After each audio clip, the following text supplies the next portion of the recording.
só recuperar o que vocês levantaram nos outros grupos para depois a gente entrar no outro tema. Vamos abordando isso conforme eu vou avançando nas lâminas. Pode ser? Foi o grupo 2, né? Vamos para o grupo 1. Quem que é o grupo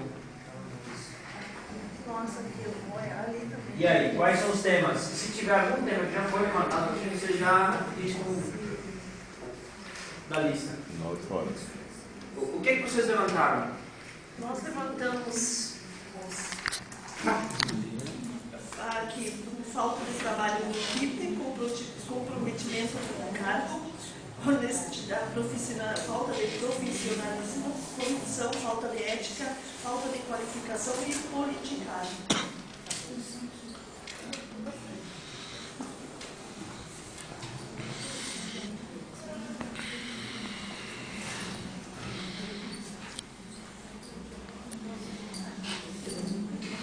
O que mais? É isso? É isso, comprometimento com o trabalho, falta de trabalho em equipe, falta de trabalho em equipe.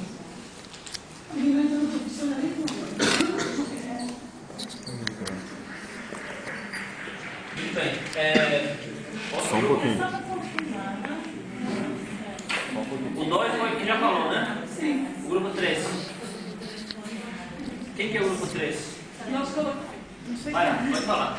colocamos também a falta de profissionais, né? Mais voltada à questão de médico mesmo, falta de profissional médico, falta de gestão, né? No que falta de gestão é falta de qualificação, né? E o mau gerenciamento dos recursos. Gestão.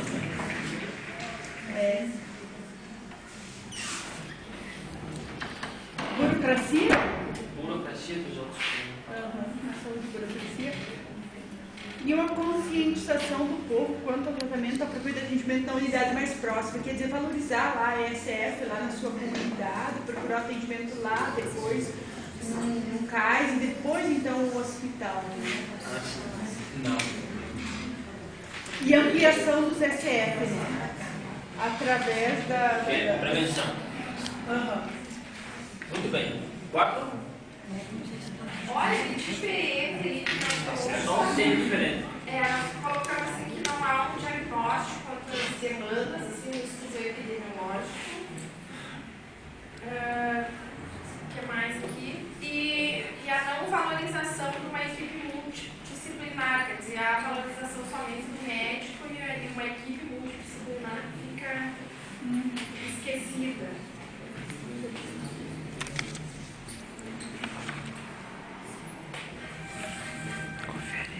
5. Bom, a maioria é parecido, a gente tem uma gente conosco aqui, que ela colocou para nós, assim, mais interessante também a questão da falta de cursos capacitantes, né? Como você colocou, de capacitação, como você colocou, na questão de que a gente colocou que as agentes, às vezes, vão até o portão, pega nome, endereço, idade e volta, porque ela não tem um curso, né? Ela para no tempo ali, né, nessa questão. Porque a gente mais enfatizou para essa questão, né, dessa questão de cursos para elas. Falta de médico, difícil agendamento. A maioria do, né, foi posto ali mesmo. E o que a gente enfatizou bem na questão mesmo foi a questão financeira da coisa. A gente continua batendo na tecla que falta dinheiro no SUS. Falta. Eu não sei para onde esse dinheiro está indo, mas no SUS ele não está. Quem? Mensalão. Tá ali pro Jaime. Tá na cara que eu tô bem. Ok. Por que nós problematizamos mais do que vocês levantaram aqui? Vários outros aqui a gente podia também trabalhar um pouco melhor, mas como nós não temos muito tempo para isso, vou tentar recuperar aí conversando, até porque depois tem um encaminhamento final, e aí a gente não pode ficar muito tempo, senão vai atrasar. Tá? Eu vou só recuperar com vocês muito rapidamente. A Nara falava hoje de manhã também do filme, né? Mas não vai ter filme. Viu?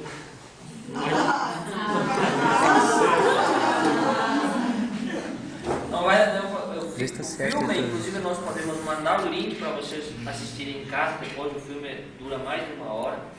Eu ia só trabalhar algumas partes do filme. Ele mostra. Alguém já assistiu? Como é que vai saber se eu não falei que filme é? História da Política Pública de Saúde no Brasil. Já, né? Assistiu? O Rafael, ele pensa que já, porque ele participou de outros cursos do SEAP. Nós sempre usamos aquele filme. História da... Nós vamos mandar tudo isso para você por e-mail. Inclusive o link para você assistir lá no YouTube. Se sobrar um tempo, a gente vai só pegar uma partezinha para exemplificar o que nós vamos conversar. Mas é um filme que mostra a história da construção do SUS no Brasil. Inclusive como é que a saúde foi tratada desde 1830 até 1988, que foi quando nós chegamos ao SUS, né? O filme já foi atualizado para até 2000 e alguma coisa, se não me engano, 2008, alguma coisa assim. 2006. Inclusive é um filme disponível no Ministério da Saúde, vocês podem solicitar de novo. Não tem mais. Não tem mais? Terminou já. Mas enfim, está disponível na internet, só baixar aqui. Tá. História da Política Pública de Saúde no Brasil. Vamos lá, gente. Mas se alguém quiser fazer cópia, nós podemos fazer umas cópias atrás do CD no próximo, Isso, na próxima também pode etapa, ser. daí a gente traz Só um a pouquinho. terceira de volta, que a gente tem lá no SEAP. Vocês bom, já que estão fazendo biografia, do Moacir Espia, do Mágico Social. Mas nós vamos, sim, isso é verdade. Mas nós vamos mandar de qualquer forma o link para vocês, para quem conseguir assistir isso pela internet. Muito bem, gente. A ideia é recuperar muito rapidamente como é que no Brasil nós lidamos com esse tema. Como é que nós lidamos com o tema da saúde? Por que isso é importante? Porque tem muita coisa do que nós temos hoje que vem lá de muito tempo atrás. Né? Inclusive os processos que a gente vem construindo tem explicação na história do Brasil, como é que isso foi se construindo, até porque a gente vai recuperar alguns temas sobre isso. Vamos começar nesse período aqui em 89, mas em 1800, vocês vão perceber que a história, por isso que é importante estudar a história, muitos dizem que a gente tem que aprender com a história para não repeti-la, em alguns casos, mas a história nos mostra e nos explica muita coisa que somos hoje, né? Isso porque nós somos históricos. E a gente se constitui na história, a gente se constrói na história e a nossa identidade faz parte do que nós já fomos deixando de fazer alguma vez. No século XIX, início do século XX. Século XIX, início do século XX, que é o nosso século atual. Né? Estamos no século XXI, mas é um pouco no nosso período assim. Para vocês perceberem o quanto somos jovens na nossa democracia, enquanto somos jovens no nosso sistema de saúde e quanto nós precisamos ainda avançar nisso. Quais são as características do início do século XX? Início do século XX são características gerais. Primeiro, consolida-se no Brasil um sistema político chamado República. Quem estudou, está estudando serviço social, sabe muito mais do que eu, me ajuda em qualquer coisa. Nós temos no Brasil, isso aqui é importantíssimo, vai explicar muita coisa. Tem um autor chamado Marx que nos explica como é que funciona as sociedades. Porque veja só, quem é que manda em diferentes momentos históricos dos países, inclusive dos municípios, quem são os que mandam? Sempre tem fulano, a família fulano, o grupo tal, Os maçons. o grupo dos, até hoje é assim no município, né? Toda cidade é assim. Isso explica muita coisa do que nós seremos ou o que vamos fazer. Então quem mandava aqui, quem que mandava? Como na época em que a gente não tinha indústria, não tinha nada, industrialização e tudo mais. Era a época do café.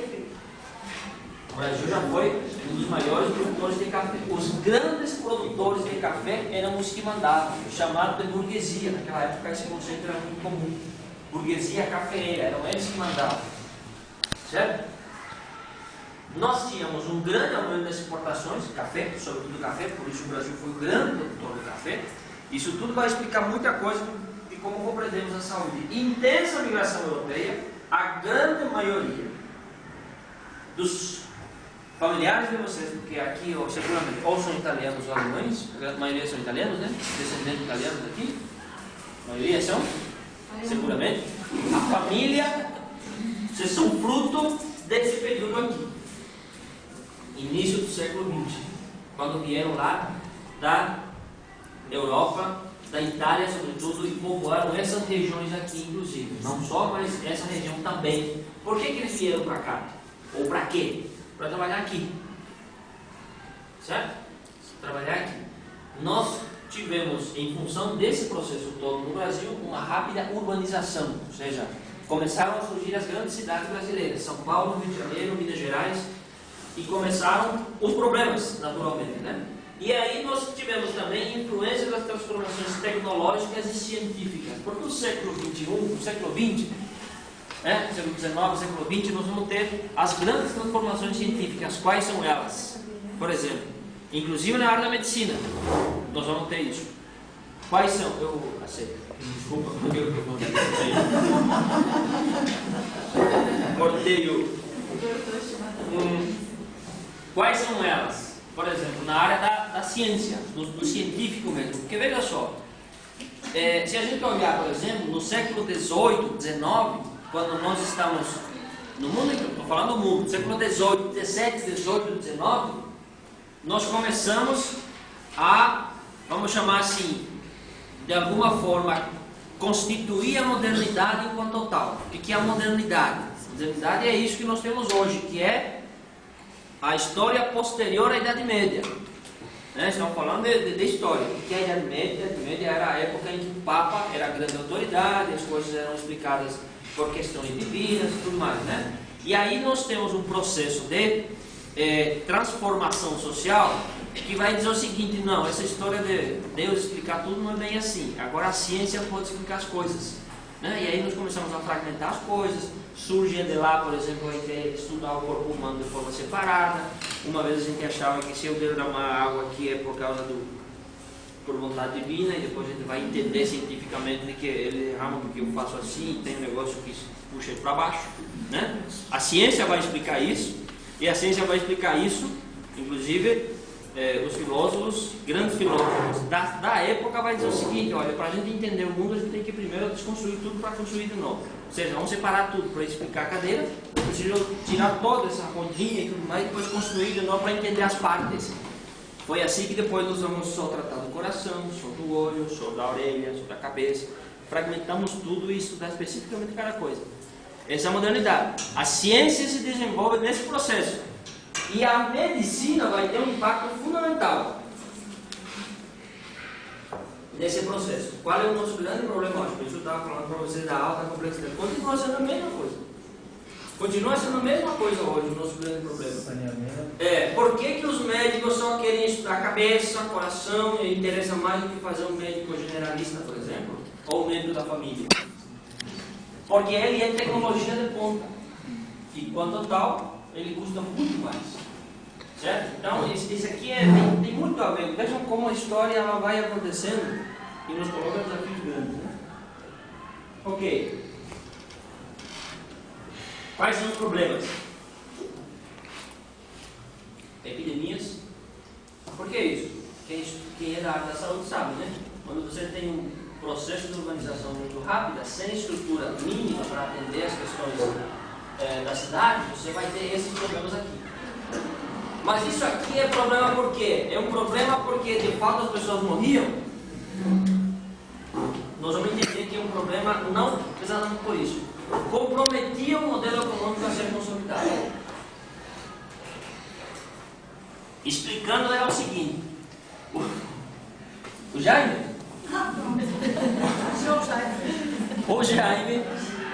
o Jaime trabalhava na minha empresa. Na minha empresa não, na minha fazenda naquela época, né? E como ele começa a adoecer, é um problema, porque daí ele não produz, não consegue trabalhar, né? Portanto, o problema da saúde para mim é porque ele não consegue trabalhar, não porque é direito dele, porque ele vai morrer, porque eu não estou nem aí com isso. Eu só me preocupo porque ele não consegue trabalhar e eu não tenho mão de obra. Vocês todos são funcionários na minha fazenda, eu preciso cuidar da saúde de vocês, não porque eu gosto de vocês. Eu preciso cuidar porque vocês têm que trabalhar, certo? Então, toda a política de saúde, no período, não só naquela época, toda a política de saúde será pensada com base no modelo econômico que estava sendo consolidado no Brasil. certo? Preciso gente que esteja em bom estado de saúde para trabalhar na minha fazenda. Essa é a questão fundamental. É isso que eu preciso. Por isso, veja só, a gente poderia imaginar o seguinte: não, mas então se o Jaime adoecer, vai lá o Gerson então substituir ele, né? Mas é que não tinha muita gente, até por isso vieram muitos migrantes de lá exatamente para suprir a mão de obra que estava carente no Brasil. Portanto, havia uma certa, né, certa falta de mão de obra nesse período. Jorge, nessa questão a gente consegue perceber direitinho. Ali está 1888. Em 1888 foi a abolição da escravatura. O que aconteceu? Esses senhores de engenho, essas pessoas donas desses cafés, eles tiveram que libertar os escravos, que não poderiam mais ficar nas fazendas, certo? Nas fazendas ficavam os imigrantes, né? Ali ficavam eles. Esses negros, eles foram formando as favelas hoje, eles foram formando as periferias. O que acontece? É o que a gente tem hoje na cidade.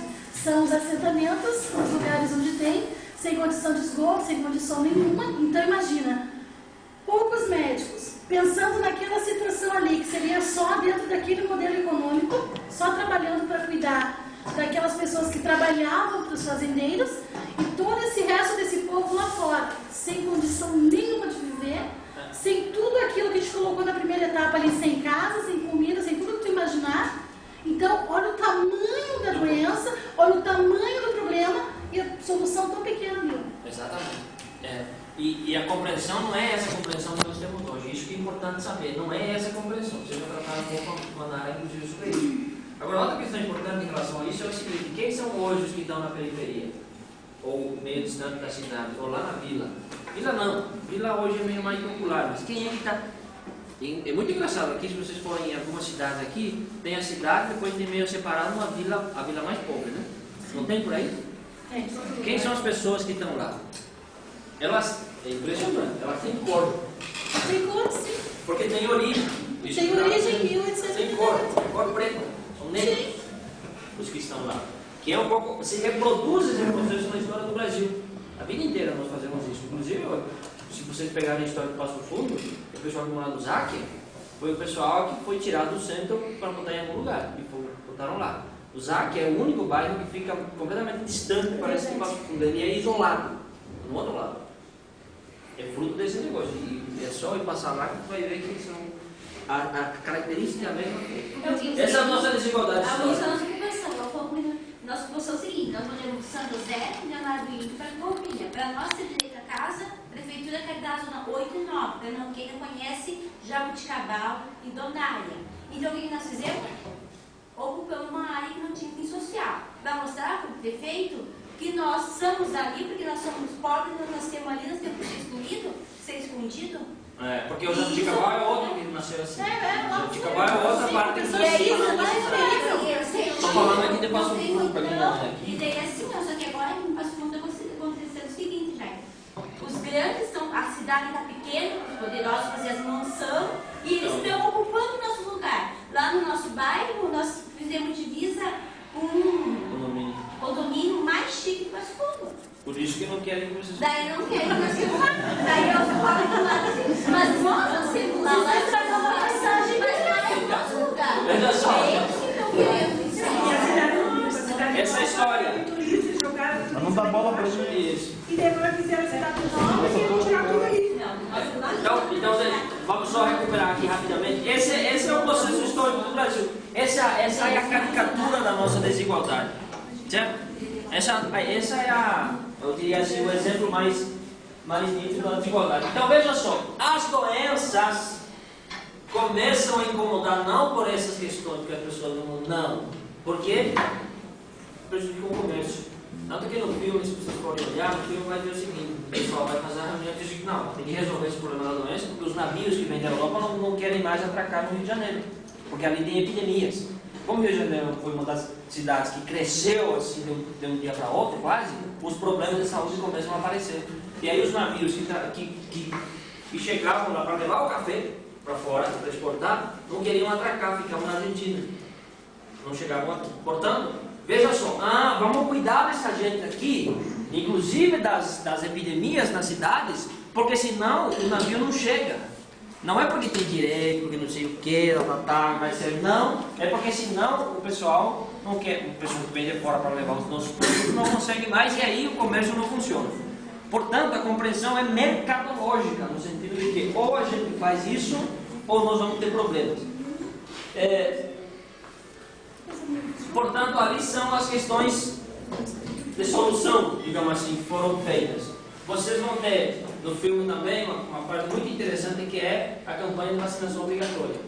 E vai ter a revolta contra isso, inclusive. Isso é um marco histórico na história da saúde pública, essa história. Por quê? Porque as pessoas percebem, querem vacinar todo mundo e trata, portanto, por isso que é importante, veja só, trata a saúde como um caso de polícia.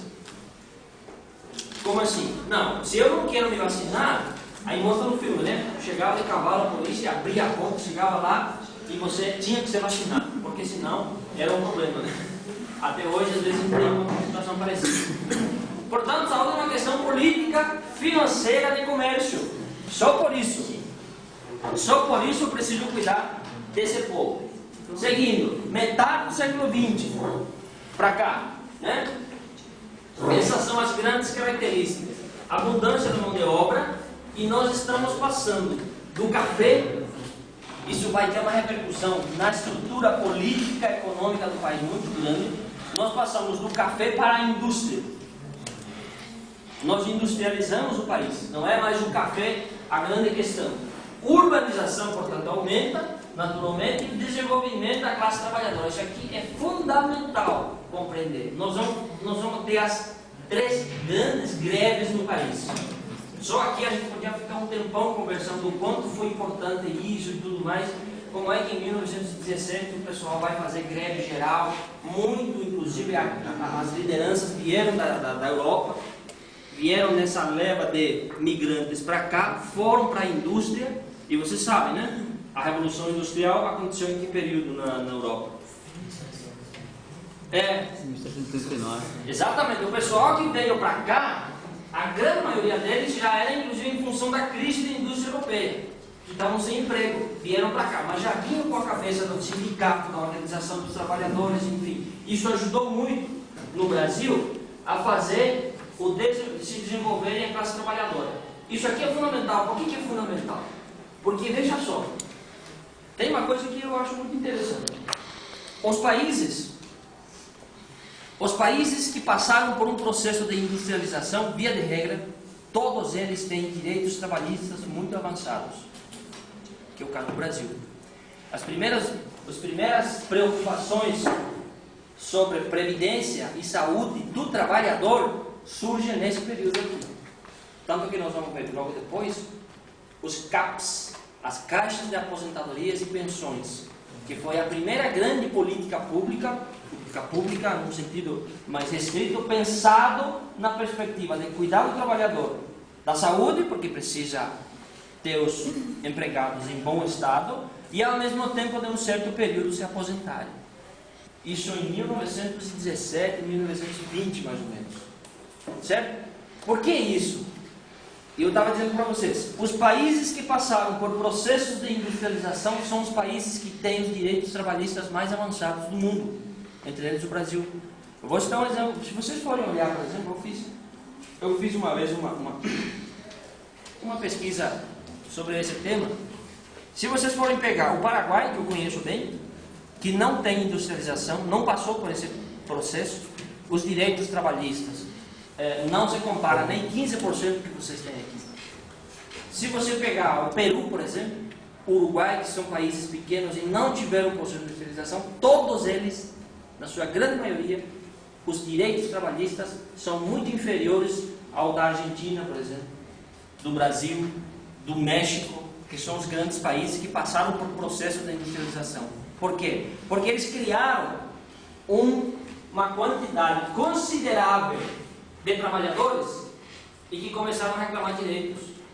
Né? No caso do Brasil, começa nesse período aqui, que é o período da industrialização. E aí nós vamos ter as grandes conquistas dos direitos trabalhistas. Aqui, o primeiro resultado. 3 grandes greves foram feitas. Grandes greves de paralisação. de paralisação. E aí o Estado começa a discutir de como atender essa demanda. O primeiro, CAPS, Caixa de Aposentadorias e Pensões. Primeira ideia de se aposentar e cuidar da saúde. É claro que não é a mesma coisa que nem hoje, por exemplo, mas a lógica é muito parecida. O trabalhador paga uma parte, o empregador paga outra parte e o Estado contribui uma terceira parte para fazer isso a longo prazo. Só que o engraçado da história é que isso aqui vai se transformando, e nós vamos chegar num período da época do Brasil onde inclusive os grandes hospitais que até hoje existem e que a maioria são filantrópicas foram construídos com dinheiro desses aí, com dinheiro desses trabalhadores. Por quê? Porque imagina o seguinte, nós inventamos agora, todo mundo aqui está com 20, 30 anos, inventamos fazer uma caixa de aposentadorias, né? Vamos combinar que nos primeiros 50 anos vamos ter muito dinheiro, porque quase ninguém vai se aposentar. Certo? A grande maioria serão trabalhadores jovens que vão entrar no sistema e que só vão se aposentar daqui a 30, 40 anos. E até lá eu só vou arrecadar, não vou gastar. Foi o que aconteceu aqui. Resultado, nós vamos chegar num momento da história, sobretudo na ditadura, onde nós vamos importar o modelo americano de medicina, que é você tornar o avanço da ciência moderna na área da saúde e concentrar ele num prédio chamado hospital. E esse hospital será construído com dinheiro desse daqui. Porque tinha muito dinheiro e ninguém estava gastando. Essa é a história. Ali que foi dinheiro, ali começou a sair dinheiro. Aí começou a... Muito bem. Nas maiores empresas, as empresas que tinham muitos trabalhadores constituíram as caixas de aposentadorias. Vejam só uma característica importante. Duas coisas que precisava: cuidar da saúde do trabalhador, mão de obra dele, tem que cuidar disso. Continua sendo isso. Quem trabalha tem direito, quem não trabalha é vagabundo. Vagabundo tem direito, né? Essa é a lógica.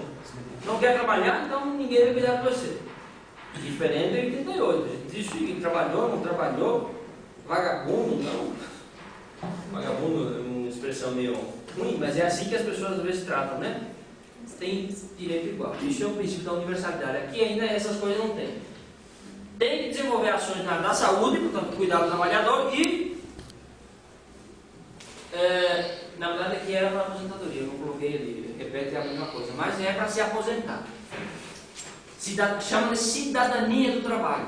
O que é cidadão? Aquele que tem direito em função dele. Aqui você tem direito em função da tua capacidade de trabalho. Você é trabalhador, portanto você tem direito. Você não é trabalhador, você não tem direito. Cidadão. E aqui tem uma expressão importante da Amélia Conde, que é uma socióloga, que diz o seguinte: olha só, isso em 1920, a partir da década de 1920, inclusive a partir dos processos das grandes mobilizações, greves gerais no Brasil, o Brasil passa a questão social no Brasil, questão social, que é o cidadão cuidar dele, da sua saúde e tudo mais, passa a ser incorporado pelo Estado, via trabalho. O Estado brasileiro diz, daqui para frente, eu vou cuidar do trabalhador. Do trabalhador. Certo? Porque isso é uma questão social. Porque tem uma expressão, inclusive eu tirei isso para lá, porque ia ficar muita coisa. Tem algumas questões, por exemplo, que a gente aceita. Ele é inaceitável, mas tolerável. Pobreza é inaceitável, mas a gente tolera. Né? A gente tolera. Ele é inaceitável moralmente, não deveria existir, mas a gente tolera na realidade. Agora, tem outras coisas que o Estado sequer é intolerável, é inaceitável. Isso depende muito do princípio do Estado que nós formos assumir. O Estado liberal vai dizer o seguinte: a pobreza é inaceitável, mas é tolerável. Agora, invadir propriedade privada, além de ser inaceitável, é intolerável. Portanto, tem coisa mais sagrada. A propriedade para o Estado liberal é mais sagrada do que o ser humano, por exemplo. Certo? Por isso que nós demoramos muito para compreender a questão social como uma questão que o Estado tem que cuidar. E nós começamos a fazer essa inclusão no Brasil via trabalho. Portanto, quem trabalha formalmente, carteira assinada e tudo mais, tem esse direito. nós vamos avançar muito em relação a isso em 88. Esse é o grande, eu diria assim, o grande avanço que nós fizemos no Brasil foi exatamente isso. Em 88 a gente disse, não, o cara trabalhando, não interessa. Porque essa compreensão de direito humano, quando a gente fala de direito, é isso. Direito, para você ter direito, você precisa o quê? Para você ter direito humano, você precisa o quê? Ser humano só. Exato. E o que você precisa fazer para ser ser humano? Nascer. Você só precisa nascer. Não precisa, você vai virar professor ou qualquer outra coisa, professor, doutor, vai ficar na roça, cuidar, não sei, qualquer coisa você pode virar na vida, de bom ou de ruim, você é ser humano, isso ninguém te tira. O fato de ser humano, às vezes não quer aceitar, né? O cara lá que foi roubar, não sei o que, agora está na prisão, tem que morrer mesmo lá. Tem que fazer isso, tem que morrer, tem que fazer trabalho escravo, tem que trabalhar para comer, não sei o que, essas coisas todas que a gente diz às vezes, e tem que ser assim, né? E a gente gostaria às vezes que a coisa fosse assim. Não é assim que funciona. Tem um princípio fundamental que diz o seguinte: o cara, apesar de ser o mais ruim do mundo, ele é humano. Esse é o grande pecado dele, ele é humano. E enquanto humano, ele tem direito. Oi? Sempre teve conhecido. Isso, exatamente. Então, e às vezes a gente cai no discurso disso. Ele tem que, porque nós inventamos um outro negócio. Um dia desses a gente se reuniu, né, gente? Um dia desses a gente se reuniu e disse o seguinte: vamos fazer um contrato social. E nesse contrato social nós vamos escrever o que a gente pode fazer e o que não pode fazer. Até para a gente se entender, porque senão, já pensou sem isso? E aí nós inventamos um negócio chamado Constituição Federal, que é o que diz o que nós podemos fazer e não podemos fazer. Agora, essa Constituição diz o seguinte: se eu matar o Jaime, eu vou ter que pagar por isso. Isso não tira de mim o direito que eu tenho. Certo? Eu vou ter que ir na prisão, ficar 5 anos, enfim. Mas eu tenho que pagar por aquilo que eu fiz. Mas eu continuo sendo humano. Quem tira isso de mim? O direito serve para mim também. Sai com o ciência daqui.